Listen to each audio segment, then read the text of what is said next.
알려주시는 하나님의 말씀은 사도행전 15장 1절부터 11절 말씀입니다. 어떤 사람들이 유대로부터 내려와서 형제들을 가르치되 너희가 모세의 법대로 할례를 받지 아니하면 능히 구원을 받지 못하리라 하니 바울 및 바나바와 그들 사이에 적지 아니한 다툼과 변론이 일어난지라. 형제들이 이 문제에 대하여 바울과 바나바와 및 그 중에 몇 사람을 예루살렘에 있는 사도와 장로들에게 보내기로 작정하니라. 그들이 교회의 전송을 받고 베니게와 사마리아로 다니며 이방인들이 주께 돌아온 일을 말하여 형제들을 다 크게 기쁘게 하더라. 예루살렘에 이르러 교회와 사도와 장로들에게 영접을 받고 하나님이 자기들과 함께 계셔 행하신 모든 일을 말하매 바리새파 중에 어떤 믿는 사람들이 일어나 말하되 이방인에게 할례를 행하고 모세의 율법을 지키라 명하는 것이 마땅하다 하니라. 사도와 장로들이 이 일을 의논하러 모여 많은 변론이 있은 후에 베드로가 일어나 말하되 형제들아 너희도 알거니와 하나님이 이방인들로 내 입에서 복음의 말씀을 들어 믿게 하시려고 오래전부터 너희 가운데서 나를 택하시고 또 마음을 아시는 하나님이 우리에게와 같이 그들에게도 성령을 주어 증언하시고 믿음으로 그들의 마음을 깨끗이 하사 그들이나 우리나 차별하지 아니하셨느니라. 그런데 지금 너희가 어찌하여 하나님을 시험하여 우리 조상과 우리도 능히 매지 못하던 멍에를 제자들의 목에 두려느냐. 그러나 우리는 그들이 우리와 동일하게 주 예수의 은혜로 구원받는 줄을 믿노라 하니라.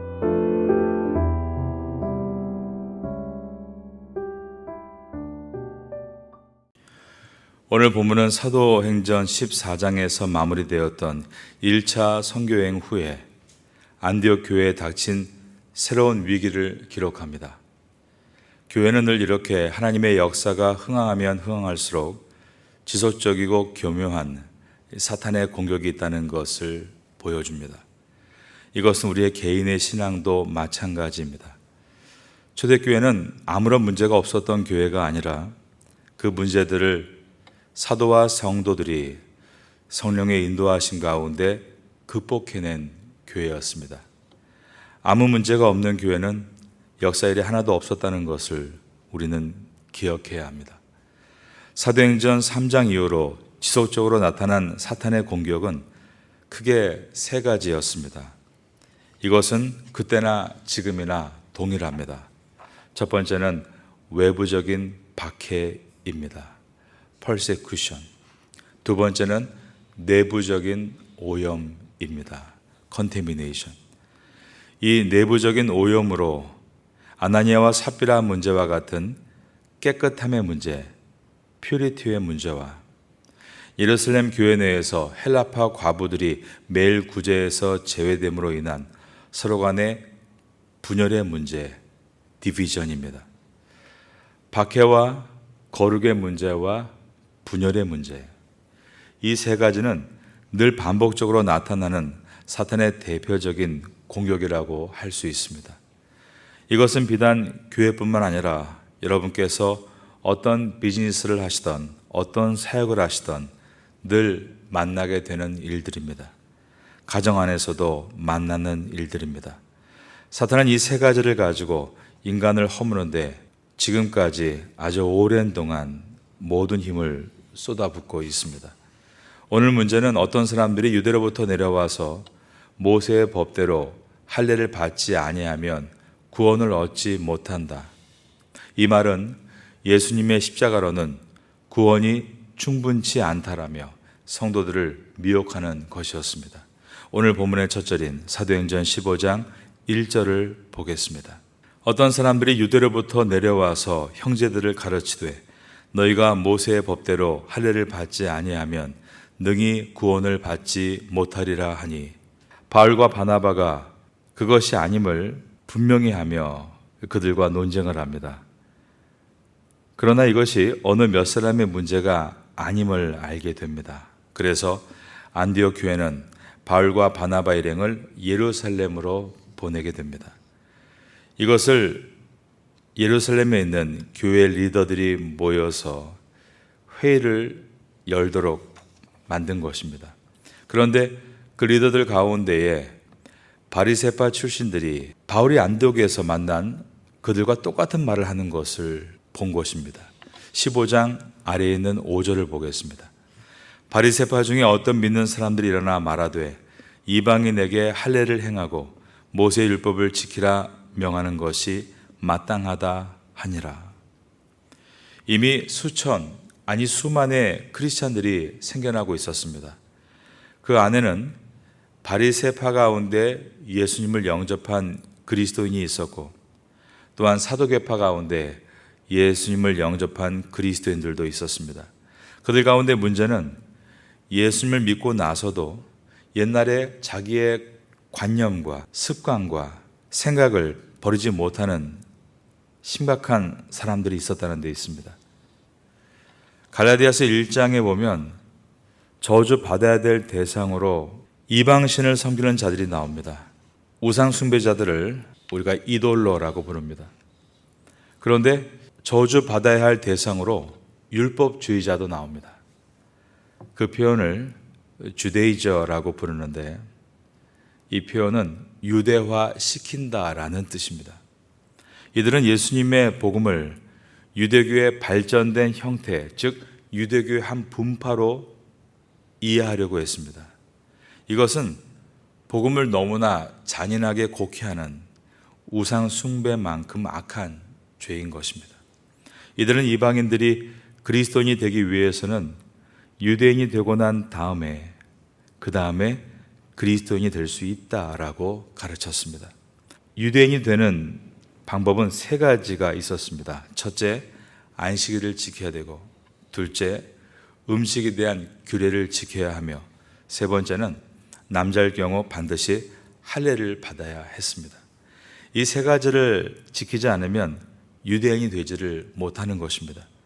그리스도인들은 안식일을 지키는 것이 아니죠. 예수님께서 부활하신 날을 주일로 지키는 것입니다. 그리스도인 가운데 유대인들은 자신들의 전통에 따라 안식일에 예배를 드리고 그리고 나서 예수님께서 돌무덤을 여시고 부활하신 안식 후 이틀 후 오늘날 우리의 주일입니다. 그날 예배를 드렸습니다. 그런데 율법주의자들은 유대인이 되어야만 그리스도인이 될 수 있다는 말은 주님의 날보다 안식일을 더 강조한 것입니다. 음식에 대해서도 유대인처럼 먹어야 한다라고 가르쳤습니다. 그렇지 않으면 잘못된 것이라고 말을 했습니다. 그리고 할례를 행해야 한다라고 했습니다.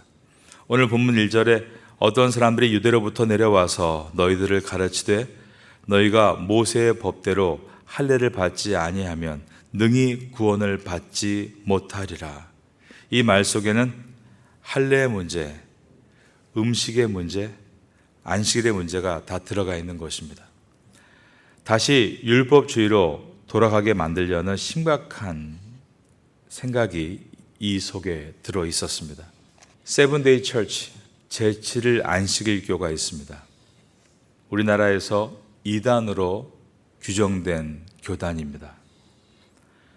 그들은 구약의 안식일과 같이 금요일 저녁부터 토요일 저녁까지, 그래서 토요일 아침에 대예배를 드립니다.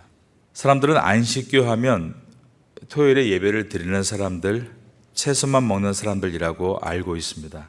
그러나 안식교가 이단인 근본적인 이유는 예수님의 복음만으로 구원이 충분치 않다라고 주장하기 때문입니다. 제7일 안식교는 1880년대 미국의 윌리엄 밀러가 시작한 예수 재림 예언 운동이 모태가 됐습니다. 그는 다니엘서 8장 13절과 14절에 2300 주야까지, 그때까지 성소가 정결하게 되리라, 그 구절을 탁 꺼내서 아닥사스다 왕이 성전 재건령을 내린 주전 457년을 기점으로 해서 2300 주야를 2300년으로 해석을 하고 더하기 2300을 더한 1843년 3월 21일에서 1844년 3월 21일에 예수님께서 재림하실 것이다 라고 예언했습니다. 이것은 매우 성경적이지 않은 숫자로 숫자를 맞추는 위험한 발상입니다. 그러나 이 예언이 빗나가자 밀러는 시리에 빠져 조용히 사라지고 맙니다. 그런데 그 모임은 사그러들지 않고 1844년 10월 22일 예수님은 이 땅이 아니라 하늘의 성소에 재림하셨다라고 주장합니다. 그 이후 지금까지 제7일 안식일교는 예수님이 1844년 10월 22일에 하늘 지성소에 재림하셔서 조사 심판을 하고 계신다라고 주장합니다. 제7일 안식일교의 가장 핵심 교리가 바로 조사 심판이라는 것입니다. 예수님은 지금 하늘 성소에서 속죄 혜택을 받을 자격이 있는 사람들을 조사하고 계시다, 가려내는 것이다 라고 말하는 것입니다. 이 조사 심판에서 의인으로 판결이 난 사람만이 의인의 부활에 참여하는 것이다 라고 가르칩니다. 그러므로 제7일 안식일교는 회개하지 않고 용서받지 못한 채 기록책에 죄를 남겨두지 않기 위해서 행위의 구원, 율법주의를 가르칩니다. 제7일 안식일교 신자들을 만나보시면 행동이 얼마나 반듯한지 모릅니다. 가령 길을 물어보면 심지어 함께 목적지까지 걸어가 줍니다. 이 모든 행위가 카운트되고 있고 그것으로 구원을 얻는 것이라고 믿기 때문입니다. 음식도 율법을 따라 그대로 지켜 먹습니다. 구약에서 율법으로 금한 음식을 절대로 먹지 않습니다. 율법을 지킴으로 구원을 받을 수 있다라는 이들은 마치 초대교회 오늘 본문에 있었던 율법주의자들과 같은 매우 잘못되고 위험한 생각을 가지고 있는 것입니다. 이것은 예수님의 십자가의 희생을 욕되게 하는 것입니다. 십자가의 보혈로 구원이 충분하지 않다. 그래서 율법을 지킴으로 할례를 행함으로 완전한 구원을 얻게 되는 것이다 라고 가르치는 것입니다. 그리고 예수님의 무죄한 인성을 부정합니다. 예수님은 완전한 인간으로 이 땅에 오셨지만 죄가 없으신 분이십니다. 그러므로 죄 없는 주님께서 온 인류의 죄를 대신해서 어린 양의 제물이 되셔서 십자가에 달려 죽으심으로 모든 인류의 죄값을 치르시고 구원을 얻게 하셨습니다. 그러나 제7일 안식일교는 예수님께서 성육신하셔서 이 땅에 오셨을 때 인간의 죄스러운 성품을 그대로 가지고 계셨다라는 논리로 예수님의 십자가의 능력만으로 인류의 죄를 구원하실 수는 없다라고 주장합니다. 이단의 특징은 이처럼 같은 말을 하고 있는 것처럼 보이지만 다를 이 끝단, 이 끝이 달라지게 되는 것입니다. 자기가 하고 싶은 말을 집어넣기 위해서 교리를 교묘하게 비트는 일들을 합니다. 예수님은 십자가에 달려 죽으셨다. 그러나 예수님의 십자가로는 부족하다. 율법을 지키고 할례를 받아야만 구원을 얻을 수 있다. 그러나 여러분, 예수 그리스도께서 만일 everything, 모든 것이 되지 못하신다면 예수님은 nothing, 아무것도 아닌 것입니다. 구원을 얻는 데는 오직 예수가 전부인 것입니다. 해 아래 새 것이 없습니다. 이미 초대교회에 있었던 이단이 지금도 계속 돌고 도는 것입니다. 행위로 구원을 얻지 못합니다. 행위는 그 믿음을 증명하는 것입니다. 사도 바울은 유대인 중에 유대인이었습니다. 바리새인 중에 바리새인이었습니다. 그가 이 어리석은 주장의 신박성을 가지고 이것을 정립하기 위해서 예루살렘으로 간 것입니다. 15장 2절을 다시 보겠습니다. 바울 및 바나바와 그들 사이에 적지 아니한 다툼과 변론이 일어난지라. 형제들이 이 문제에 대하여 바울과 바나바와 및 그 중에 몇 사람을 예루살렘에 있는 사도와 장로들에게 보내기로 작정하니라. 교회 내 심각한 디비전, 갈등을 해결하기 위해 안디옥 교회는 바울과 바나바를 예루살렘으로 보냈습니다. 그런데 3절에 보시면 그들이 교회의 전송을 받고 베니게와 사마리아로 다니며 이방인들이 주께 돌아온 일을 말하여 형제들을 다 크게 기쁘게 하더라. 바울과 바나바 일행이 무엇을 했는지를 보여줍니다. 그들은 예루살렘으로 가는 길에 베니게와 사마리아를 다니면서 전도하면서 갔다라고 되어 있습니다. 주데이저와 같이 이단들은 어디를 가든지 사람들을 이간시키고 다툼을 야기시키지만 복음 전도자들은 어디를 가든지 예수님의 복음을 전하고 기쁨을 일으킨다는 것을 볼 수 있습니다. 바로 이것이 교리에 사로잡힌 사람과 성령에 사로잡힌 사람의 차이점입니다. 여러분은 교리가 아니라 성령에 사로잡힌 선도가 될 수 있기를 예수님의 이름으로 축원합니다. 사도 바울 일행이 드디어 예루살렘에 도착했습니다. 4절에서 6절입니다. 예루살렘에 이르러 교회와 사도와 장로들에게 영접을 받고 하나님이 자기들과 함께 계셔 행하신 모든 일을 말하매 바리새파 중에 어떤 믿는 사람들이 일어나 말하되 이방인에게 할례를 행하고 모세의 율법을 지키라 명하는 것이 마땅하다 하니라. 사도와 장로들이 이 일을 의논하러 모여 많은 변론이 끝난 다음에 이제 베드로가 입을 열게 됩니다. 7절과 8절입니다. 많은 변론이 있은 후에 베드로가 일어나 말하되 형제들아 너희도 알거니와 하나님의 이방인들로 내 입에서 복음의 말씀을 들어 믿게 하시려고 오래전부터 너희 가운데서 나를 택하시고 또 마음을 아시는 하나님이 우리에게와 같이 그들에게도 성령을 주어 증언하시고 믿음으로 그들의 마음을 깨끗이 하사 그들이나 우리나 차별하지 아니하셨느니라. 이것은 어떤 사건을 지금 말하고 있는 것입니까? 베드로가 이방인 고넬료를 만났을 때 일을 설명하고 있습니다. 완전한 이방인이었던 고넬료에 성령께서 임하셨던 사건입니다. 그 사건을 회상하면서 지금 설명하고 있는 것이었습니다. 사도행전 10장 40절에서 11장 15절까지 있었던 이야기를 베드로 사도가 다시 설명하면서 사람은 율법으로 깨끗해지는 것이 아니라 오직 예수 그리스도를 믿음으로 깨끗함을 얻는 것이다를 얘기했습니다. 9절입니다. 믿음으로 그들의 마음을 깨끗이 하사 그들이나 우리나 차별하지 아니하셨느니라. 여기에서 그들이나 우리나 차별하지 아니하셨느니라 이 말은 지금 주다이저들이 그 내면에 가지고 있는 차별하고 있는 마음을 들춰내고 있는 것이었습니다. 사실 베드로도 과거엔 그런 사람이었고 바울도 그런 사람이었었습니다. 우리도 그런 사람일 수 있습니다. 남을 쉽게 판단하고 정죄하고 남의 티를 보면서 자신의 들보를 보지 않으려고 하는 행동은 우리가 특권의식에 사로잡힐 때 갖는 생각입니다. 내가 예수를 오래 믿었고 오랫동안 배웠고 많은 경험을 했으니 내 말이 맞다.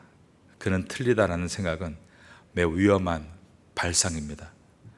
우리는 날마다 주의 말씀과 기도로 은혜 가운데 거해서 이러한 특권의식이 내 안에 물들지 않도록 해야 합니다. 유대인들은 선민의식에 빠져 있었습니다. 우리가 이 땅에서 신앙인으로 사는가 아니면 종교인으로 사는가는 여기에 달려 있습니다. 은혜 안에 있지 못하면 신앙인이 아닌 종교인으로 전락하게 되는 것입니다.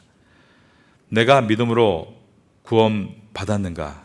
여러분께 여쭙겠습니다. 여러분은 믿음으로 구원 받으셨습니까? 그러면 다른 사람도 믿음으로 구원 받은 것을 인정해 주어야 합니다. 그 사람의 행동이 너무 형편없다고 혀를 끌끌거리고 있습니까? 나의 행동이 어떤가를 돌아보고 가슴을 치며 회개할 수 있어야 합니다. 그래야만 우리는 특권의식에 빠지지 않고 오늘도 경건한 성도로 살아갈 수 있는 것입니다. 오늘 본문의 마지막 절인 15장 11절입니다. 그러나 우리는 그들이 우리와 동일하게 주 예수의 은혜로 구원받는 줄을 믿노라 하니라. 우리가 구원을 얻는 방법은 오직 예수 그리스도인 것을 기억하시는 여러분 되시기를 바라겠습니다. 예수님의 복음을 전하면 한국인이든 태국인이든 누구든 구원을 받는 줄로 믿습니다. 오늘도 작은 소예배를 드리는 이 새벽 예배가 마쳐지고 이제 대예배가 시작이 되는 여러분의 일터에서 오직 구원을 얻는 방법은 예수 그리스도 뿐인 것을 기억하고 만나는 분들에게 오늘 바울이 예루살렘으로 가면서 사마리아 땅에 그리고 지나가는 모든 지역에 복음을 전하고 기쁨을 나누었던 것처럼 여러분이 지나치는 곳마다 예수님의 복음이 증거되고 많은 사람들이 이 복음을 통해 구원을 만나게 되는 역사가 있게 되기를 예수님의 이름으로 축원합니다. 지금은 함께 기도하는 시간입니다. 7월의 공동 기도 제목은 첫째, 태국의 교회들이 부흥되게 하소서. 둘째, 세계의 교회들이 부흥되게 하소서. 셋째, 한인 디아스포라 목회자 포럼을 잘 준비하고 마치게 하소서. 넷째, 장애인 사역 1주년 행사를 잘 준비하게 하소서. 말씀을 붙잡고 기도하는 귀한 시간 되시기를 소망합니다.